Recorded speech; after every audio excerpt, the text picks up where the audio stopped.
So happy Easter if you celebrate.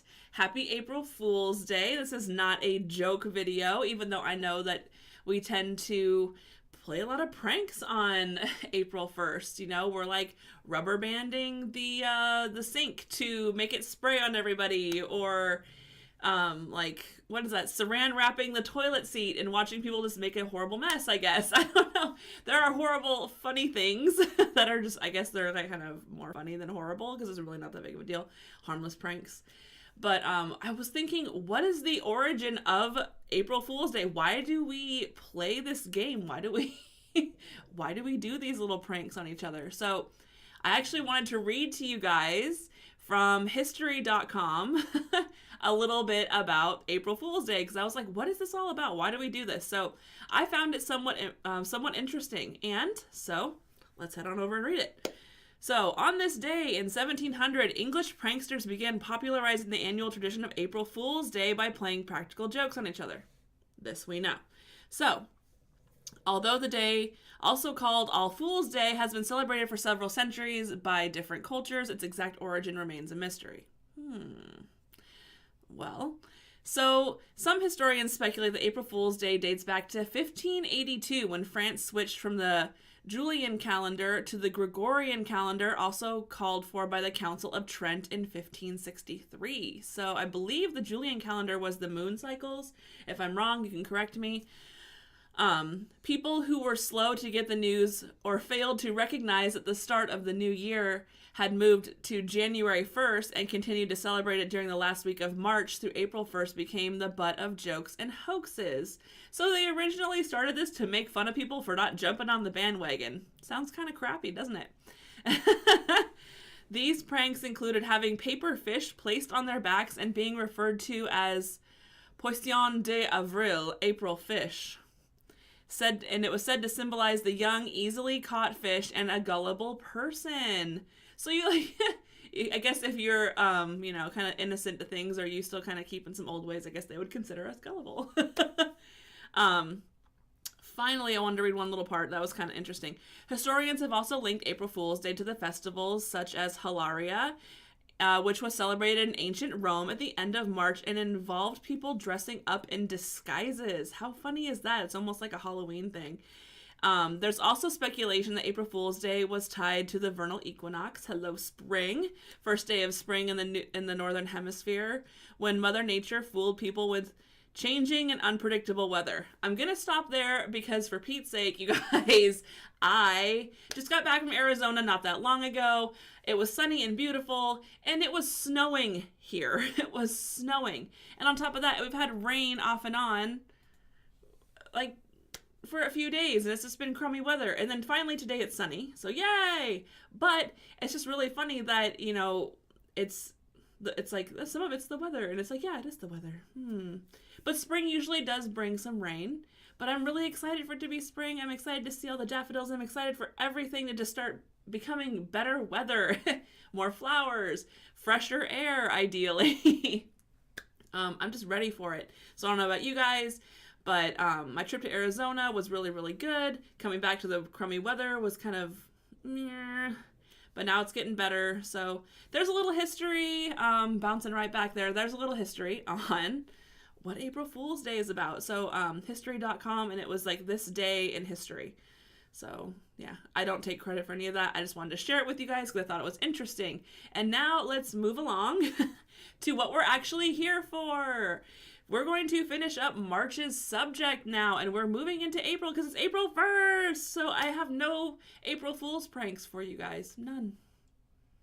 I'm not going to play any jokes on anybody.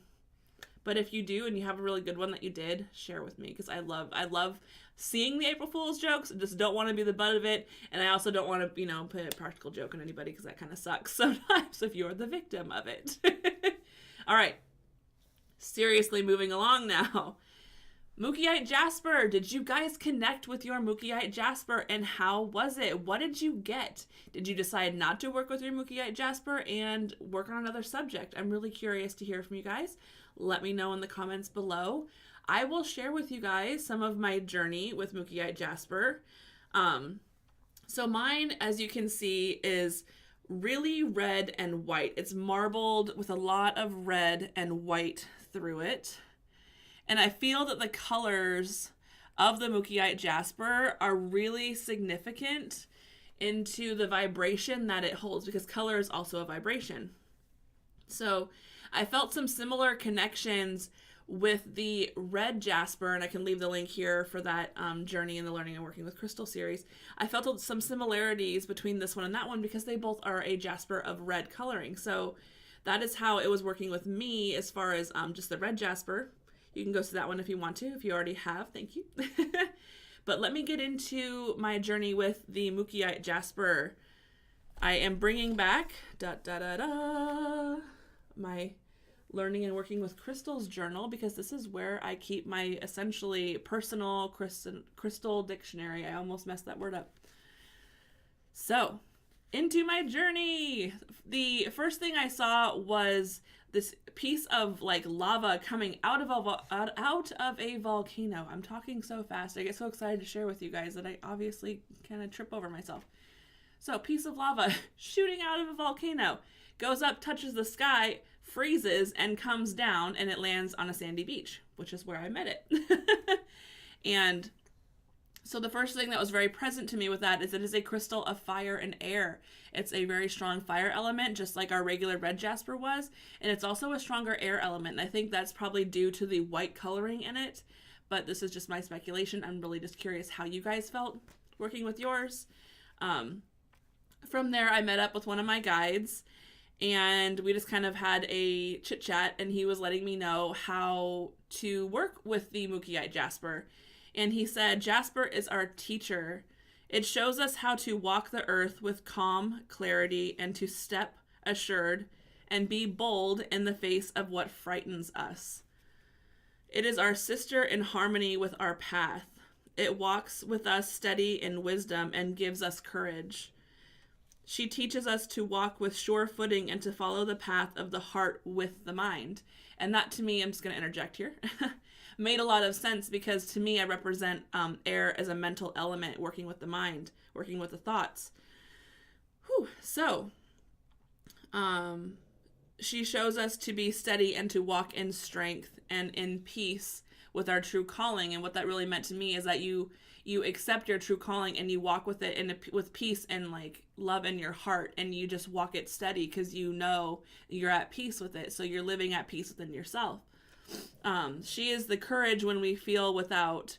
She reminds us that our path is achieved when we walk as one with courage and strength. So it also talks about walking as one, walking in unity, walking your path, because your path that you walk also helps other people. So we all kind of meet each other, interact, and we kind of spread our own little seeds of wisdom and joy throughout our lifetime to other people. You know, we help inspire other people, and we help other people change in some ways. So a lot of it, when I was hearing this, was like, we do walk in unison together. Even if we feel like we're alone, we still are in some ways helping one another. We meet these different people on our path and we help them. So that's kind of more of the context of that. The last little bit that he said was, she is the steady fire, the fire to be bold and to move forward fearlessly. She helps you walk your path with your power. So it's another power crystal, you guys. It's another one that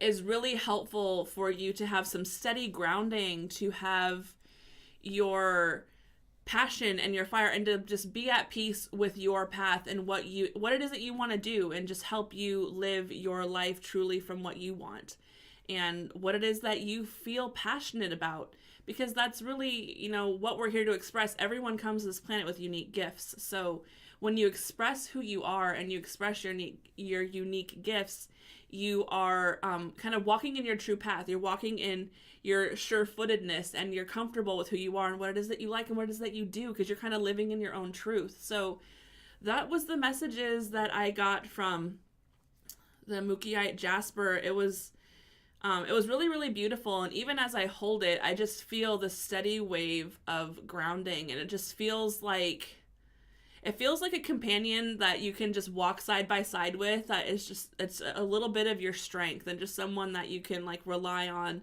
when you're feeling a little weak or tired. So that is kind of how I feel working with the Mookieite Jasper. So what did you guys get when you work with it? How did you feel?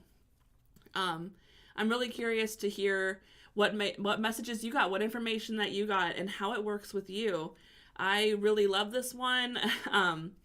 I will probably continue to just keep it with me and hold it when on those days that I just need some just steady grounding and some reminding of, courage and strength and continuing to move forward and just being at peace within myself, because we all have days where we're not always feeling that way. So it's a great reminder of that. I'm very grateful for that, and I love my Mookieite Jasper. So all right, you guys, it is time for the April subject.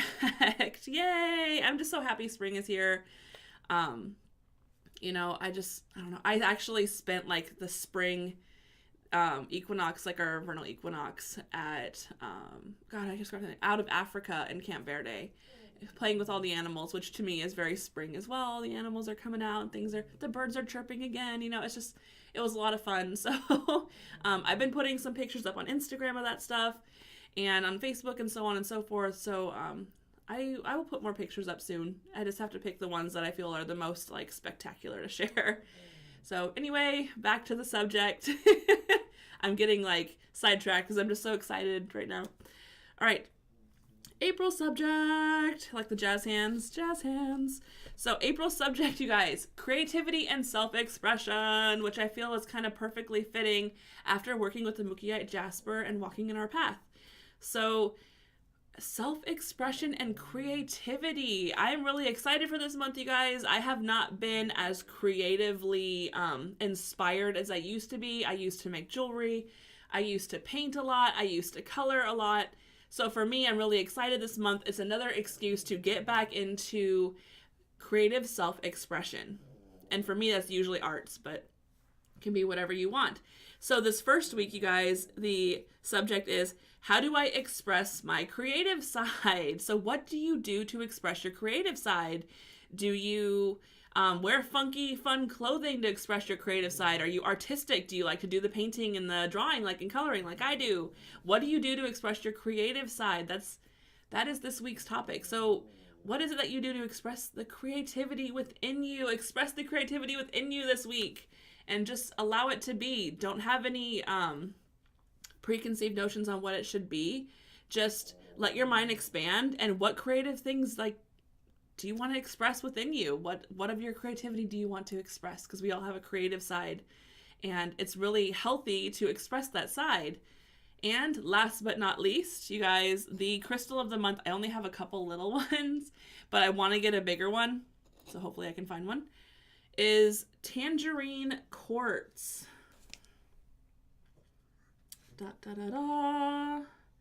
Little tangerine quartz. This one is really, really orange. And these ones are a little bit softer orange.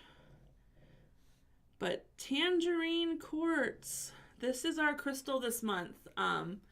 As some of you know, tangerine quartz is really, really helpful for your sacral chakra, which is very, very much a part of our creative side, our creative self-expression, and other things. But we're going to focus on the creative self-expression side of it. It's a passionate crystal to work with as well. So work with your tangerine quartz. If you don't have one, I'm sure you can obtain them very inexpensively. They seem to be everywhere as far as I know. Check Etsy, check eBay, check your local crystal stores, have a look around. You can probably find one. And that's our crystal of the month. I'm so excited to work with it, and I'm just really excited because I think spring and the blossoming and the newness is a perfect time as well to express our creative side. The world's coming alive with color, so let's come alive with color too. Yay! I love you guys so much. Thank you so much for being here, and I will see you next week with our next subject. I'm excited to hear what your creative projects are and how you're going to express yourself creatively. Remember to follow me on Instagram as greenlight.messages and on Facebook as Greenlight Messages. It's pretty much the same everywhere except for Instagram. I just said Instagram. Except for Twitter. It's at angelmessage777. I don't know why, but I can't really change that one. So womp womp. But hey, so follow me on social media. I do lots of stuff on there as well as here on YouTube. So I love you guys. I am excited to hear your creative projects this week, and I'll talk to you later. Bye!